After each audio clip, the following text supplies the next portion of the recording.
Hi everybody, Oracle Funk with a review of this book. It's Twisted Tales Mirror Mirror. I think it's number 6 in the Twisted Tales series. And my wife is here again. Hello everybody. Alright, showing her hand. So, what do you think the premise is of the fancy twist in this book? Mirror, mirror, she Yeah. didn't kill Snow White. Oh, no, she did kill Snow White. I bet that's it, that she kills Snow White. Oh man, that would be an awesome twist. So the twist is kind of fake, I'd have to say. It's what if the evil queen poisoned the prince?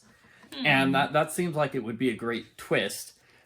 The problem is that this book is like 350 pages, and this happens... Basically Snow White just doesn't wake up. Is that really what it is? No. I'm saying that this happens like 92% of the way through the book. So it's not like a big twist that the book is predicated upon. Oh, so it's at the end when that happens. It's at like the very end, and they kind of go out of their way to have the prince be the first person that the evil queen meets. That way he's the one who will get poisoned instead of Snow White. So it really... I don't know, that scene felt like it was forced a little just so we could have this big twist that we could sell the book on. But that's not really... So what's the book actually about then, if that doesn't happen till like the end?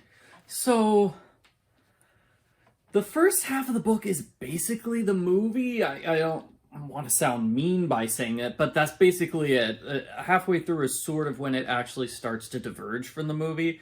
Where Snow White, she meets the Seven Dwarves, and then she decides she's going to be bold and take back her kingdom. That's the point where she decides, I'm going to lead a revolution and take back my kingdom from from the evil queen. Mm-hmm. But the events of the first half are basically the events of the movie. There's heavy backstory on the evil queen, Queen Ingrid, and her sister, Catherine, is Snow White's mother. So does it follow like the huntsman backstory of the queen? I don't know what you mean by that. Snow White and the Huntsman, like that movie, the one with the chick from Twilight. Oh wow, Kristen something. Yeah, because they go and have a heavy backstory with the evil queen on that one. They do. Okay, so I'll try to. I didn't see that movie, but I'll try to describe her heavy backstory. Is that the two sisters were orphaned, and they end up working on a farm. So the Catherine, who's the younger pretty sister, and everybody likes her, she develops a new type of apple, and it makes her so popular in the village that King George, or Georg, it's George without an E at the end. Okay. So he basically invites her to the castle, and they get married. Meanwhile, evil Queen Ingrid, she gets a job at like this witch shop. I'm not sure if it's like sort of a magic shop with the sort of a slimy dark magic owner. And there's a evil magic mirror that kind of corrupts her mind. And she ends up killing, the guy who she's apprenticing with so she can steal the mirror and take it with her to the castle. Oh, that's different. And she forces her sister to make her the lady in waiting when her sister is getting married to the king. And... But how does that all end up with her marrying her sister's husband?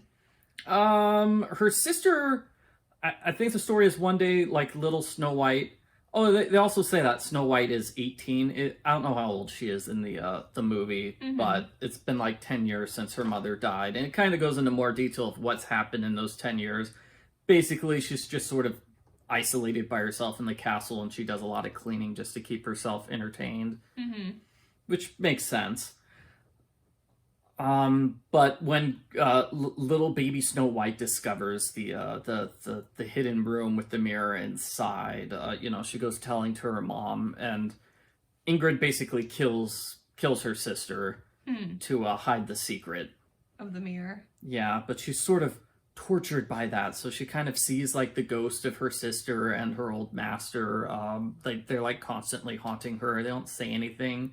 That's kind of different because, like, in the movie, it's like a stepmother relationship, and what you're saying is, like, not only is she stepmother, she's also the aunt. Yeah, that's different. A little different. Yeah, but she basically uses magic to get the king to marry her instead.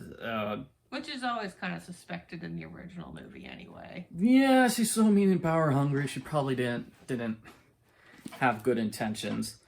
Apparently, Snow White's father is still alive. She just cast some sort of spell to that he can't set foot in the kingdom. And I mean, Snow White comes across her father, and he's somehow broken like the enchantments that the evil queen has placed upon him. I believe something else this book does is like she changes into the old witch form like halfway through and never changes back. That's weird. It was kind of a weird chapter where she changes into the witch. I mean, like I said, the first half is the exact same as the movie. So she goes to the cottage where the dwarves are, and Snow White just doesn't happen to be home that day. So she comes back and doesn't bother to change back into her queen form. She just stays as an old hag for like the second half of the book. As I said, Snow White leads an army. There's more of the prince there, Prince Heinrich or Henri, I believe they call Henry? So is it like, is this like the German word or the French version? I think Henry? it's supposed to be German, I believe, because with Georg, that's one of those things you see every now and then in listicles where they say it's like, okay, here's the ages of all the Disney princesses, and they say Snow White's 13 because she was 13 in the Grimm's Brothers version, and I'm like, well, no, that's the Grimm's version. What about the Disney version? Like, you can't say the Disney movie is a 13-year-old girl because the original was. But in the same way, you also see, like, those listicles saying Snow White has to be German because it's one of those Grimm's tales. It's originally a German fairy tale. And I'm like, well, I don't know. That would make half of them German or Danish, like, right? The Grimm's tales, just like, they weren't like tales written by the Grimm brothers. They were a compilation of like folklore by the Grimm brothers, all like put in writing and compiled into one basically anthology sort of thing. And so it's like they didn't necessarily originate in Germany themselves. You know, it just happened to be that was the, how would you say, the native ethnicity of the people that did the compilation, you know? I know they don't seem to do that with Hans Christian Andersen. Like, I mean, Frozen, it's like, fine, that takes place in the frozen north where Andersen, Denmark, that's where he lived. You could say Frozen takes place in Denmark, but The Little Mermaid never takes place in Denmark, even though he wrote that one. Yeah. Yeah, I don't know. But also stories like Beauty and the Beast and Cinderella are, like, span multiple cultures and multiple centuries and stuff like that. Anyway, we're getting off topic. So that's basically a couple of changes. The dwarves apparently work in the mines with other people. Oh, and that's how themselves. Yeah, that's how, you know, the evil queen is taxing them and basically forcing people to work in the mines so she can get a lot of money. And they're forced to work under unsafe conditions, and so they're more than willing to help take the charge and help Snow lead the rebellion. That's kind of an interesting take on it, instead of the whole impression that they're independently wealthy and that, what's it called? They're just infatuated with Snow White, and so that's why they're helping her? Because that's how it comes off in the movie, is that they all have a crush on her, and so that's why these adult men are helping this teenage girl child thing. I thought Dopey, definitely Dopey and Grumpy, I'd say have a crush on her. I don't know. Bashful's bashful. His name is literally Bashful.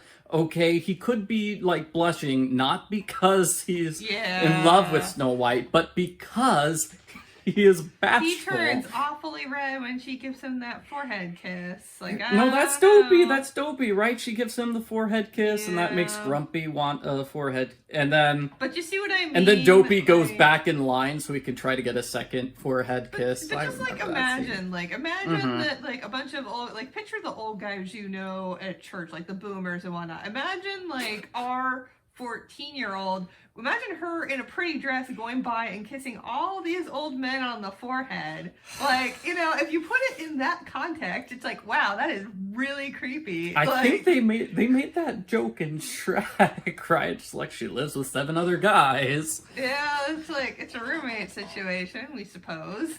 You know, that's she kind of broke into their house. Yeah, Dopey doesn't appear much in this book. Grumpy's the one who actually appears the most. He seems to be the ringleader. They could have updated it by having like Grumpy with the gun and being like, because, you know, that would be a little bit more like accurate, especially if we're gonna have this take place, say, in like America.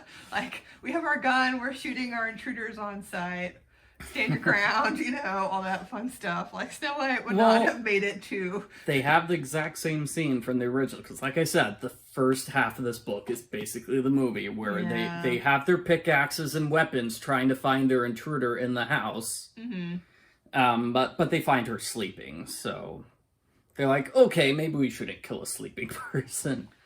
Yeah, I did guess want to that's- note that the first half of the book, they do have alternating chapters between, like, Snow White and the Evil Queen. That kind of goes through the entire so it's book. not a complete just cut and paste of the book, the first half. There is some back and forth where it's Because like... it has the backstory, Yeah. so it's basically half of... So let's say the first quarter is basically the entire movie, and then half of... Ugh. I can do math. Anyway, half of the first half is basically the back and forth. It's backstory for the Evil Queen. Alright, so you rate this thing? I don't know how I'm gonna rate it. Probably like a 6. I mean... It was that bad? Once it got out of the backstory territory, and once it got out of doing the exact same thing as the movie, it was okay. Yeah. Was it unexpected?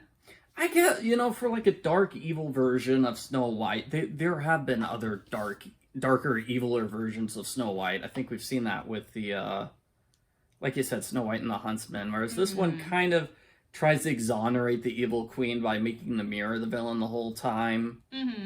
Also, I thought the mirror spoke in rhyme all the time. It does, yes.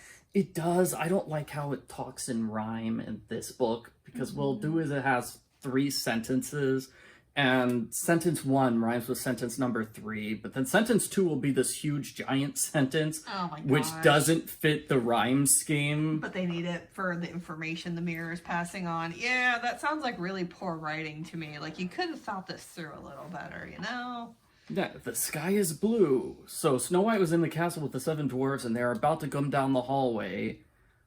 Look out, you. Oh, Like, that's terrible. I mean, I'm That's exaggerating really how terrible. bad it is. But still, that like- happens. That's the standard rhyme scheme she follows, as opposed to, I thought in the movie it's always just every sentence rhymes with the next sentence. Yeah, it flows a little better. All right. Okay, so that's our review for Mirror, Mirror, A Twisted Tale. Thanks for watching, everybody. Bye, guys.